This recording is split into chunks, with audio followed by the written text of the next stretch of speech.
Yeah, you can see it. Well, it's if you're watching, it's on the video feed. It's busted pencils minus a finger. Saturday after the 4th, fellas. Dr. Johnny Lupinacci, Jacob, chairman of the boards. You think I held that one a little too long? I thought you were just man, coming up with a new way to flip us off. Yeah, man, it was great. Well, I was just, I was looking at this and I was just like, should I show everybody how not to, or what happens when you hold fireworks the wrong way? No, man, no fun. That's not a funny joke because there was a lot of people who went into the weekend, not realizing that it was their last days with 5 fingers on both hands. Well, Come on, man. Now here's behind the scenes, you can, Oh, it was fake. yeah, but now I feel a again, lot better now. you feel better, but this is actually, on Thursday mornings, I jump on with John and Gordy to kind of talk about what's going on in Busted Pencils. We were talking about they loved the sawmill story from Antigo and what we talked about, but it gave me another opportunity, which is why I'm showing my finger here to talk about the More danger. jokes. Well, in fact, though, it was funny because I have an Uncle Julius, Hungarian freedom fighter. He's 80 some years old, but he used to walk around kind of like this, and then he would pull it out and go, "Don't play with power saws, Timmy." He actually did cut off his finger cutting wood. But loving him a lot, Uncle Joel. I know you're out there listening, and take that stubby finger out of your nose. We all know you're not digging, man.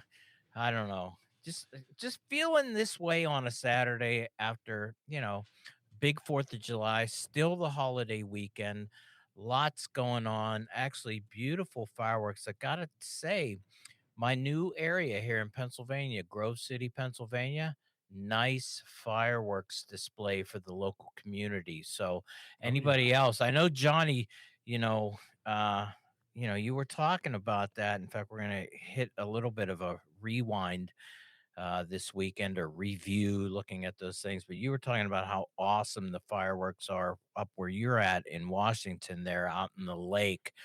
But I got to feel that, that kind of small town Pennsylvania, local kind of, semi-rural, but not, and just a day of, lots of people just walking around, a little farmer's market, and an evening fireworks display where, people bring their camping chairs, some blankets, and a lot of ooh and a lot of ah. And then everybody walked home or drove home and went to bed, and it was a great 4th. I just figured I'd just share how that went with me, and I know Jacob and Johnny, I'm sure you guys had a much better time than me, but it was nice and subdued. Jacob, how about you, my friend? How many fireworks did you shoot out of a bottle? Tim, I don't want to get into the specifics because the statute of limitations on these fireworks things is not passed yet. But, needless to say, we had a good time. We all went up to Milwaukee to my grandpa Jim's house. You may recall he wrote in a great letter for the Friday show. He's one best listener out there. I'll tell him that. I'll get him the right T-shirt too. Okay. So we all had a great time. A lot of perfectly legal fireworks, of course. I think that's important to say. All the fireworks were terrible. But good times all around. Johnny, how was your 4th of July? Man, it was great. It's always great to celebrate the country's birthday. But guys, my favorite part about it was, early in the day, listen to our broadcast of things because it's always fun to do that and start my Fridays like any other Friday where I listen to Producer's Choice. But it was a special one because, fellas, did you see that there was a write-up about the episode? Our very own favorite writer here at Civic Media, Terry Barr, right? Awesome write-up. So I got to read that, share that with family and hang out. It was a great birthday. Like I said before, hey, we got a lot of work to do. America, that's you listeners out there.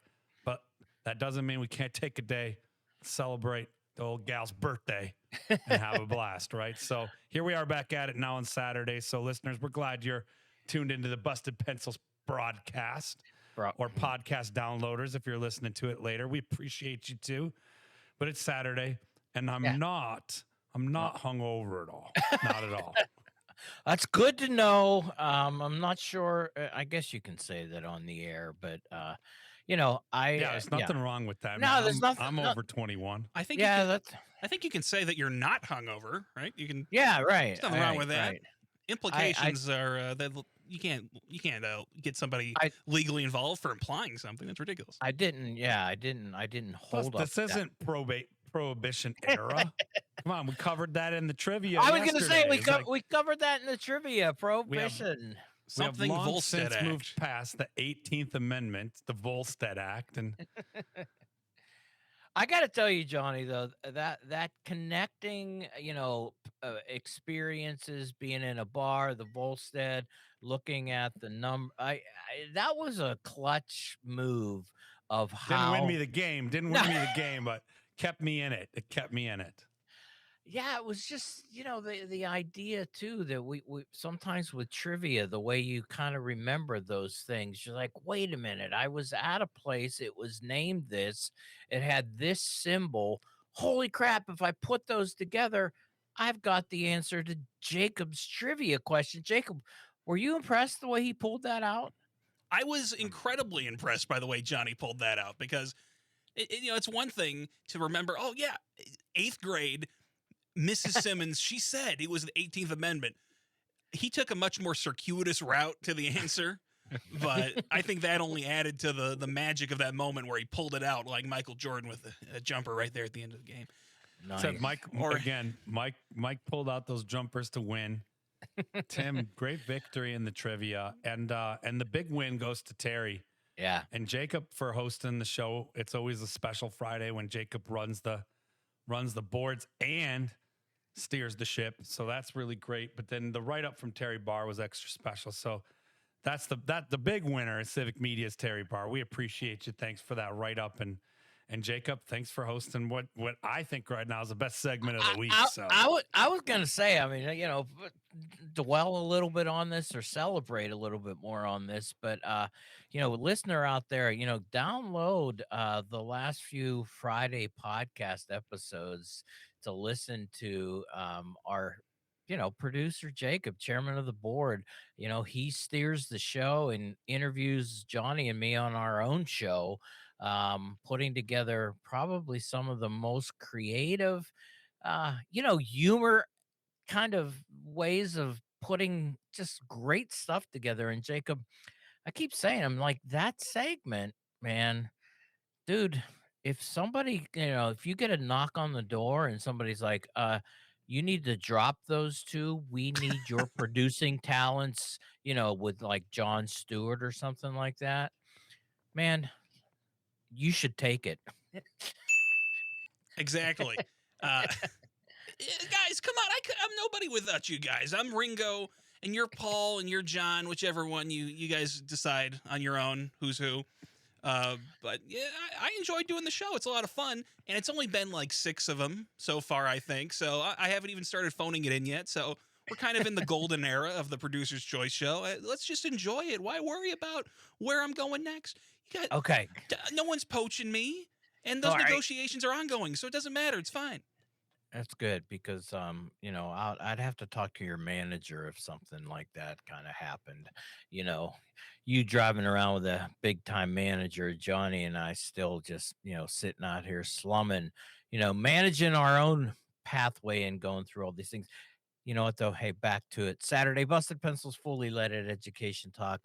There has been, though, a lot going on this week. And I said, first thing, a little recap, every Thursday morning I jump on with John and Gordy on the Madison station for their morning show, kind of give a little Busted Pencils update. And as I said, John really brought up the fact that he really appreciated Jacob bringing the story to you and me, Johnny, and then us kind of highlighting what was going on in Antigo, which was this, partnership between a school, a sawmill school, University of Wisconsin system, a grant that put together this high tech.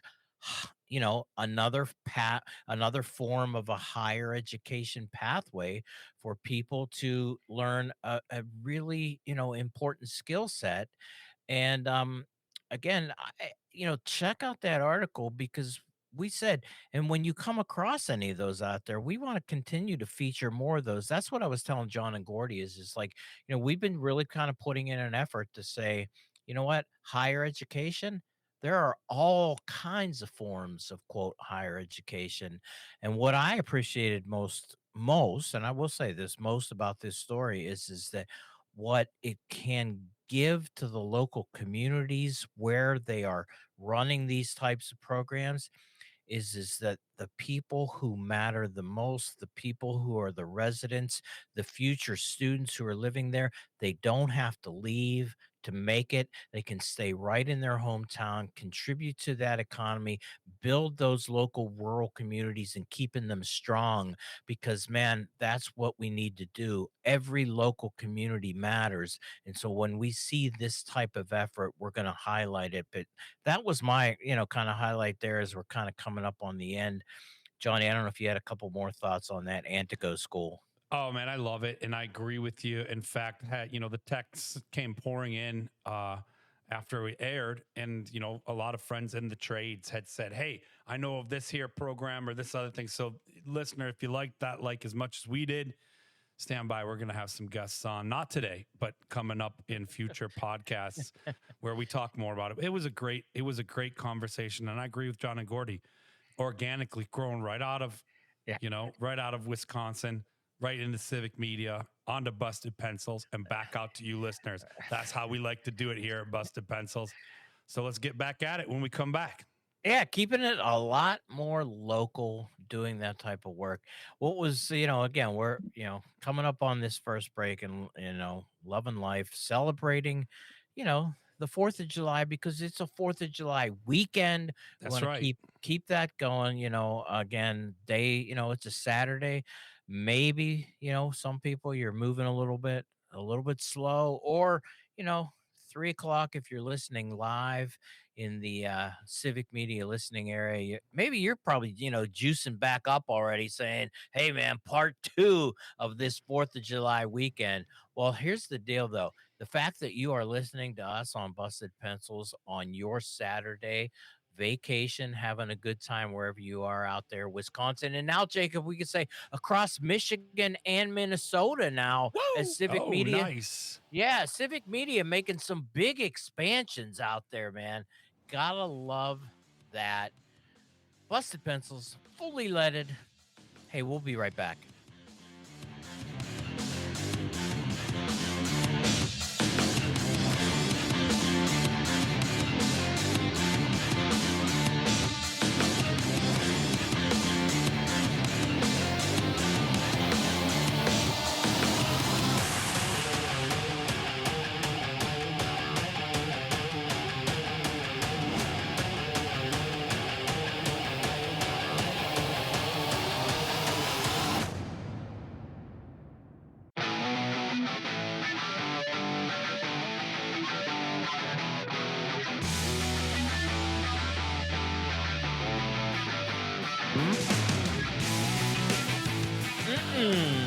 Busted Pencils, fully leaded education talk. Educated educators talking education. Dr. Johnny Lupinacci, Jacob, chairman of the board, me, Dr. Tim Slekar, hanging on a Saturday, everybody in the civic media listening area listening to this now. And yes, everybody who's downloading, whenever you download, thank you. We appreciate your support. Just remind you, too, if you are making that listen, hey, and you're downloading, whether it's on Apple Podcasts, Spotify, wherever you are, drop us a note, leave us a review, let us know what you're thinking. Let us know some ideas of things you'd like to hear from that. And anybody too, make sure that you always have, a direct line to us. In fact, Jacob, I'll even throw this out there right now as it's scrolling past me. 608-557-8577. 608-557-8577. That's direct to Civic Media. Tell them, say, hey, you know what? We like Tim, Johnny, and Jacob, but make Johnny wear a shirt, man. It's Come on, man.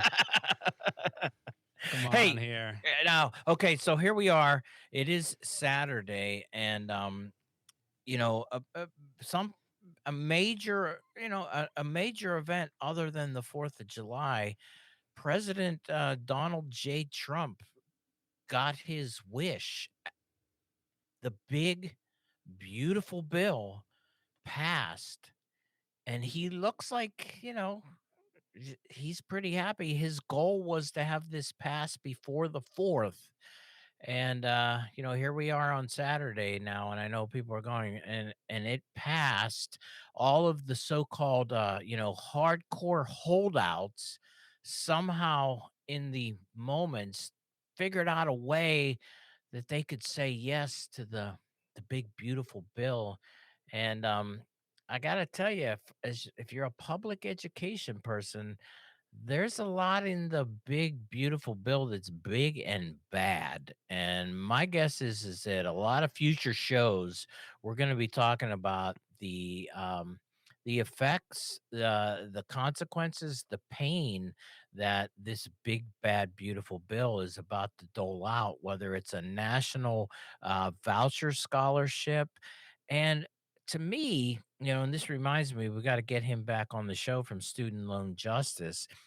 The attack on the student loan program is really frightening, and to me is going to create a lot of real pain for people in the future on accessing higher education from the student loan, and people right now in repayment, in not even great repayment plans that Biden put forward, right? Did nothing to brag about. We talked about this. But even doing away with the measly kind of sense of telling people with student loans, hey, here's a little bit of an easier path for you. Go for it. No, the big bad beautiful bill said, student loan people, you need to start paying up quickly. And it just makes me think about, what is the purpose? And I was wondering about this, Johnny, to kind of put forward. Is the purpose to actually send millions of Americans into some form of a default debt situation? Like I'm trying to understand the the motivation to make it more likely that actually people will default and not pay their loans back, and the reality that at least under the Biden kind of crappy SAVE plan, people were going to potentially pay back a little bit of money. I don't know. Is it really the cruelty that is the message, and that's why they're doing it? Johnny, thoughts? I mean, Tim, there's not much to think about here. We digest the 900 pages of this big bill and things. It seems pretty disastrous all the way through. This is again. None of it should be surprising. It's pretty devastating, but it's not off mark from anything that we anticipated being part of this. And it's it's a sad day that it went through. And that it's going into action. I mean, from the energy, what it does to clean energy, from how it robs, Medicaid. It takes from Medicaid in order to do, more money for deportations and a border wall, all the way back to, the who's benefiting the most from this? Yeah.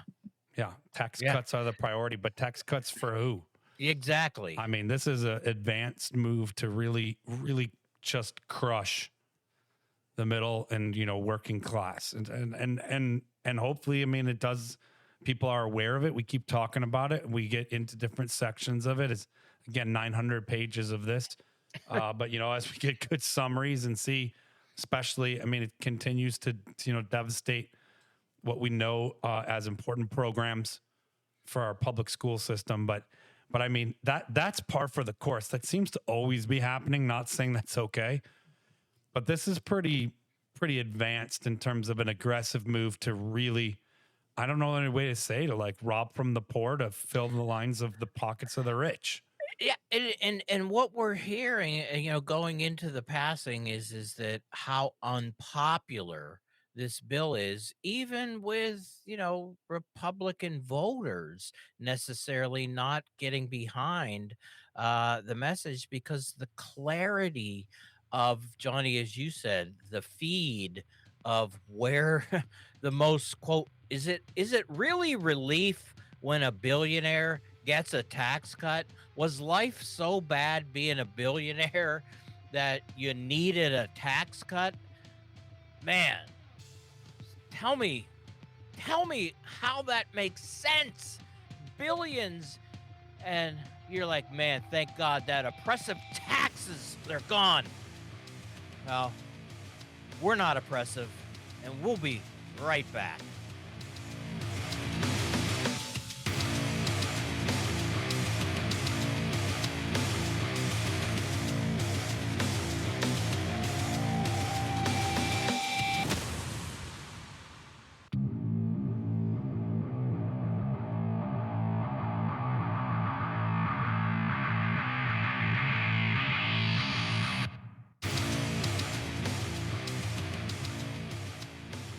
Ah, it's music is appropriate. That's what I felt like in my head when the big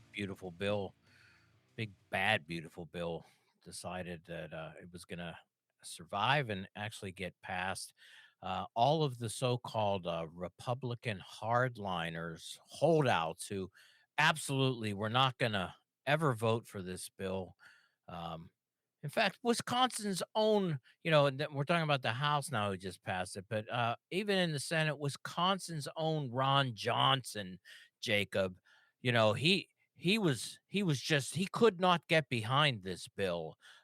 It was him being such a fiscal conservative. Yeah. He had real problems, and I my question is that what what got changed so Ron Johnson in Wisconsin, Senator Johnson, what made you change your mind? I mean, you know, what was it? What was promised? What was given?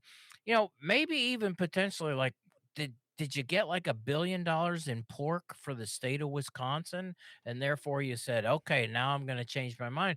Because actually, and I really am disappointed because Susan, not Lisa oh, Murkowski. thank you, Jacob. Lisa Murkowski in Alaska was a hardcore holdout, but in the end changed her vote. And really what she said is, you know what? The guys out there shooting whales, I got them more money, so I had to vote yes. And like really? Like you got whaling money? Like it's almost to the things going, I know that industry is out there and it's still going on, but it's just like you think it like we you needed to bring home money to whalers, and in fact, that was the promise that you got, Lisa Murkowski, that turned you away from voting no on a bill that was going to take away money from public schools in rural Alaska. And in rural Alaska, the cuts to Medicaid, I was listening to a doctor who has spent a lot of time in small rural hospitals and healthcare. This is going to be devastating in those areas. These small hospitals, these small clinics are not going to be able to operate. And so I don't understand how that didn't outweigh a couple bucks for some whalers. Like Yeah. I mean that's where I'm Jacob, thanks for reminding me. I'm kind of on a downer on that one, guys. So I need a little help here, Well, fellas. well, John. Jacob. Tim, if I could say, I think it's a little hypocritical that you enjoy the light that these lanterns give you, but you're unhappy about the wailing by which it's provided. And that's unfortunate. But on a serious note, Tim and Johnny, and I'm sure, Johnny, you feel the same way, it is very disheartening to see the lack of principles that our senators and our congresspeople have. They do not seem to have any core foundational views or beliefs that they're not willing to set aside to stay on the right side of Donald Trump.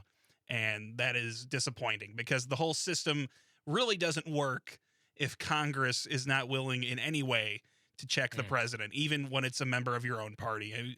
When Joe Biden was president, Joe Manchin, Kristen Sinema, there were people on the Democratic side who didn't just do whatever Joe Biden said. And that's how it's usually supposed to work. Johnny, I don't know what your thoughts are on this.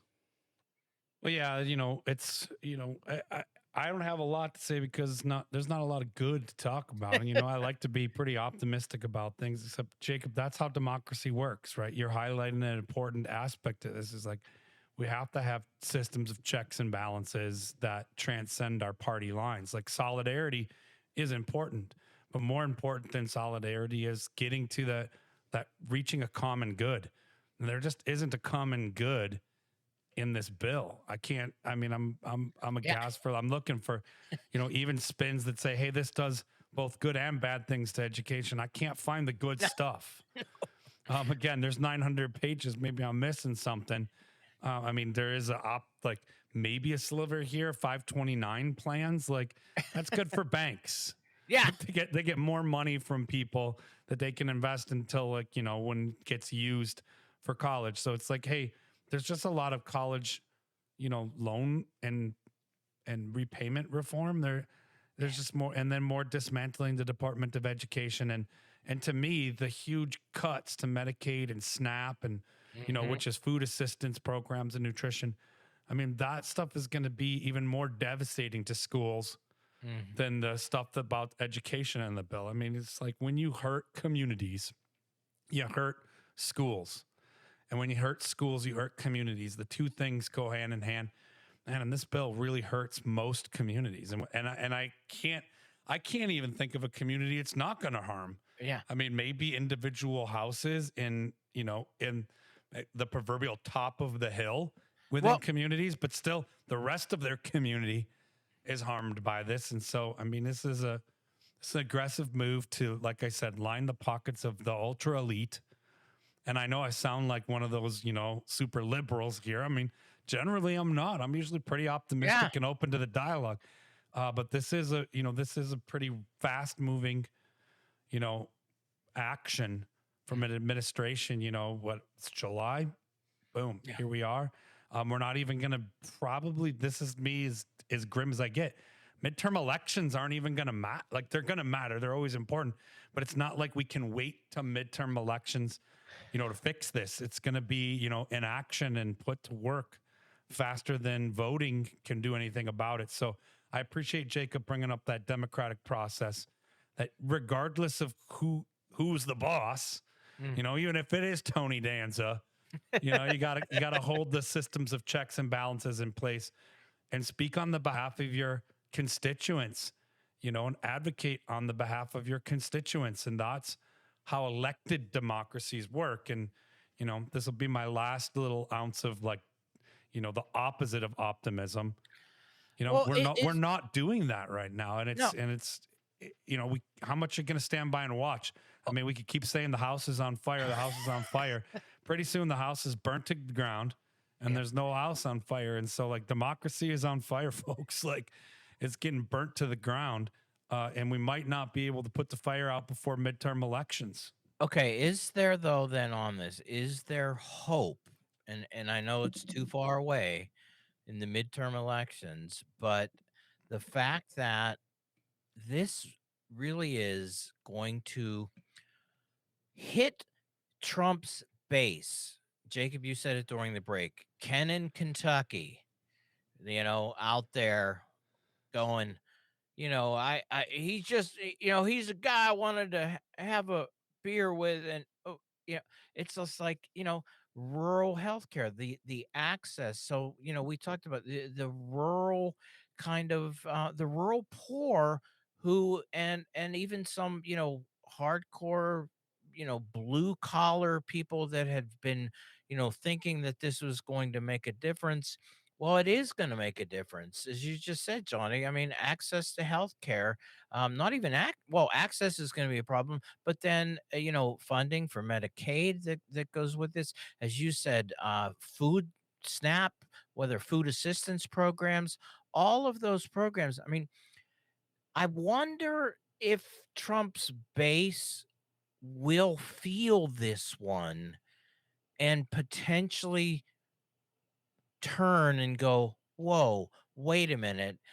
And I throw the, a little bit of a Tim bomb at you guys here, but one of the stories this week that kind of dropped out, but the bromance, the bickering started again midweek there with Elon Musk threatening again the new political party, the America First Party or something like that. And based on the fact that every Republican, he said, that voted in favor of this bill, he is now going to put all of his money to primarying those people, those Republicans, and also beginning to try to start a new political party. I know it's Elon doing it, but does that give you any hope, Johnny? Oh, no, I mean, it's not. it's a Okay, geez. it's replacing dumb with dumber. I don't. But maybe the not civil actually, war between them will weaken them both, Johnny. I mean, yeah, absolutely. I mean, it's more of the democratic process, right? Like exercising your civic duty and your right to participate in the decision making process. I think that's a great thing. It doesn't give me much hope, other than, like Jacob said, maybe if other parties, like, can we move beyond the two party system? That certainly would make a huge difference in this kind of thing. But Tim, I'll kind of wrap it up. And to me, all this is do as much damage as possible and line the pockets as fast as you can. And then maybe midterm elections do change things, or maybe people, maybe like you said, these voters who thought it was a good thing, by the time it's reversed and changed, money at an exorbitant rate has been robbed from the people who need it the most and lined into the pockets of the people who want it even more and have access and power to gain that. So it's a business move to do art, to usurp democracy to make money. It's basically like, because Tim, even if people don't vote for me again, but I made a lot of money, I can go around and say it was a huge success. And meanwhile, it does so much damage, as far as like it swings so far one way that even then it ties up energy and resources to swinging it back to, like I said, a common good. I mean, this is doing like reversible damages. Yeah. But in the meantime, that's kind of a form of like how some people do business. It's like, hey, let's jack the prices up really high. Let's threaten all these things. Let's make deportations a massive priority. Let's destabilize communities. Let's hurt the poor. Let's wreck the medical system. Let's pillage what's left of a public education system. And all along the way, as long as we're making money, that's great, because even if it gets undone, it's going to cost people to rebuild it. It's a manufactured disaster. Lines of those in power, like pockets of those in power, are being lined with copious amounts of tax cuts and dollars and things, and America's going to be hurt for probably well over a decade, not just from this bill, but from at least the last 6 to 8 months of things. Yeah, it has been that, and I see Jacob too there nodding away. Oh man, Johnny, I thought I was giving you an opportunity to jump on a little Well, there's bit. always hope. I mean, there's always hope, because there's always resistance. I mean, we're not going to drop dead from this, but a lot of people are. But a lot of people are, and man. Here's the thing: is when you see it, it's a little more real, right, Tim? Yeah. And so, sadly, communities are going to see it even more. So I'm with you. It is going to change the tide of things, but that doesn't undo that it's been done, and it's going to line a lot of pockets in the process, and people are going to be harmed along the way. Yeah, they are. Well, and talk about democracy and, inaction. I would say inaction. Put those words together because the Democrats mounted resistance. Hakeem Jeffries speaking for 8 hours straight. That's all they could do was have somebody stall the vote by talking for a long time. Democrats, you're so awesome. Hey, but we are Busted Pencils, Jacob, Johnny, Tim. One more segment. We'll be right back.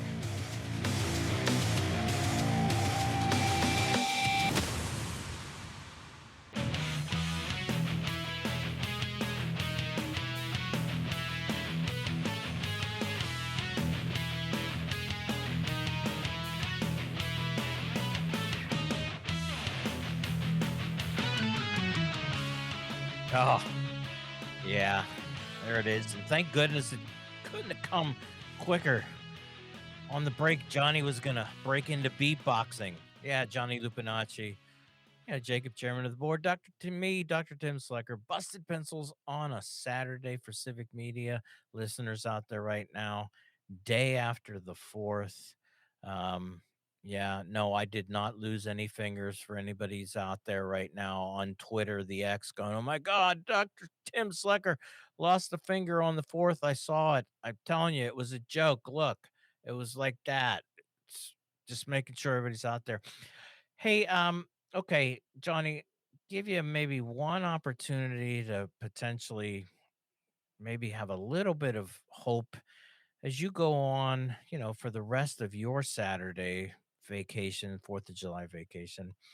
Wisconsin passed the budget and Governor Evers signed it after a lot of bickering back and forth. And there's some more money in Wisconsin going to public education in this bill. And some people are saying it's a win. Um, Johnny, thoughts? Well, Tim, I mean, you know what happens is when you like I'm trying to be more optimistic, listeners, I promise. But just like in the big bill discussion we got into, it's like when the pendulum gets swung really far the other way, the work to get it back, we start accepting as, yes, it's progress, yes, and we start to call it good. And we're not even to where it should be. And this is one of those cases where I'm going to have to say, by and large, it's still underfunding. It's still leaving communities, schools, children, our, bedrock of democracy across the state underfunded. But it is, somewhat of a like, hey, it's progress in some areas because, we've learned that if we beg for crumbs and we get a few, that's good and that's been normalized. I don't know, Tim. I mean, I think it still leaves schools slight-handed. Yeah, I mean, yeah, there's an increase for sure, but actually, this is where though we turn to our friends at the Wisconsin Public Education Network for a real kind of analysis, and take a look. Go to wisconsonnetwork.org in their news, and if you want to see, again, a public education breakdown of what this budget really means. Well, so sure, there are there's some additions in there, but 66% of school districts will see a cut to their budgets, and again, public school students, this is directly from their news article, quote, the budget sends public school students back to school this fall and next fall with zero in new state general aid. This is perhaps unprecedented. And oh man, is it really? No, no, no. It's not that time. I was thinking it might have been that time. You guys are You laughing. guys are falling Um, apart in this last no, segment. I'm just looking at this. It's a long 4th of Um, July weekend.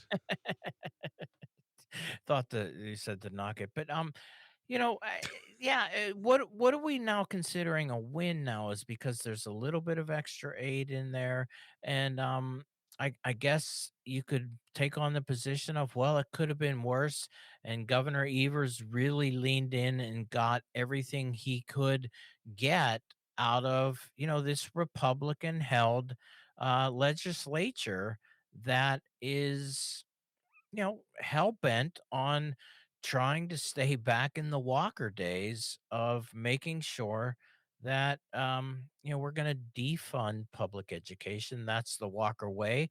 And the current Republican led legislature was really going to hold tight. And so the win here is that Governor Evers did get some money for public education, and particularly in the special education reimbursement area.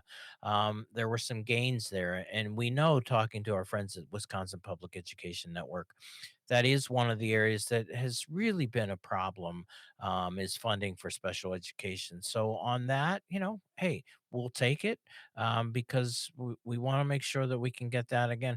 Special education funding for our most vulnerable in our public schools. So seeing that increase, appreciate it. So Governor Evers, thanks for doing what you can and could, given the reality of, Johnny, to say, democracy, right? I mean, this is what democracy means. So sometimes there's a compromise, but there's never a compromise now, because now is your moment of zen.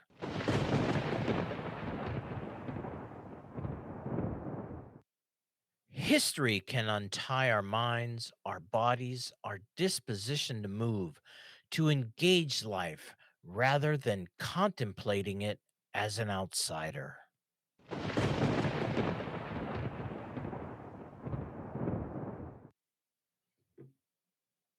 Hey, thank you for listening to today's Big Beautiful Busted Pencils broadcast. And if you want to grab more Busted Pencils podcasts, well, you just go on over to Apple, Spotify, or you can always get at us at civicmedia.com or find us on our website, bustedpencils.com. And you can always find great Busted Pencils content like today's broadcast, but on Mondays for homeroom, Wednesdays for class and session, and on Fridays for producer Jacob's Choice. And of course, Pencil Busters, you can always tune back in next Saturday and listen to the Busted Pencils weekend broadcast at 3 p.m. Central Time across all the Civic Media networks for 1 hour of your favorite blue collar scholars, Tim and Johnny, and keep busted pencils.